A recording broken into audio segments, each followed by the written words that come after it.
A lot of people ask, is my GMAT score high enough to get into a top program? You'll hear this a lot, but the truest answer is it does depend on the rest of your profile. Having said that, I can give you some valuable general guidelines. For top 10 business schools, 660 is usually the low cutoff. Every year, I have students get into Harvard, Stanford, and Wharton with 620s and 630s, just very few students. Now, the mix of your quant and verbal subscores matters to that 660. Generally, you'll need a 45 or better on the quant side, and you'll need a 36 or better on the verbal side. Those are not percentiles, those are the actual subscores out of 51. That score will get the rest of your application at least a look, but the rest of your application, by and large, will have to be exceptional in order to make up for the fact that you're at the bottom of what they consider acceptable. Now, after 45 in quant and 36 in verbal, any gains on either section will help your overall score move up to the 700 range. And if you can get a 700 with at least a 45 in quant and at least a 36 in verbal, now your GMAT score is fantastic. And every school in the top 10 will be happy to give the rest of your application a look based on that GMAT score.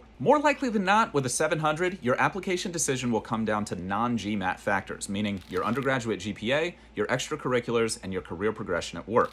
And as many admissions consultants will tell you, how you weave those things into a compelling story, a compelling narrative about the past, present, and future of your career. You'll want to tie that story into the values and what the specific school prioritizes. That's called fit. Many of you will be familiar with that idea from job interviews. 730 GMAT and above is usually considered the undeniable level, meaning your application is not undeniable, but your GMAT score is undeniable, meaning your application decision will almost certainly, with very few exceptions, come down to non-GMAT factors if you get 730 and above. If you're applying to only top 5 schools, that should be a big priority for you. Again, it's not that you won't get in without that 730, it's just that it'll really help you out. Now, the reasons you might want a 730 or higher is you have a low undergraduate GPA and you're trying to compensate for that with the GMAT, in which case the highest score you can get is the best within a reasonable amount of time. Or you're in what's called an overrepresented category, meaning a lot of people like you end up applying to this particular school. So if you're in finance and you're applying to Wharton, you're an overrepresented category. If you're in technology and you're applying to Stanford,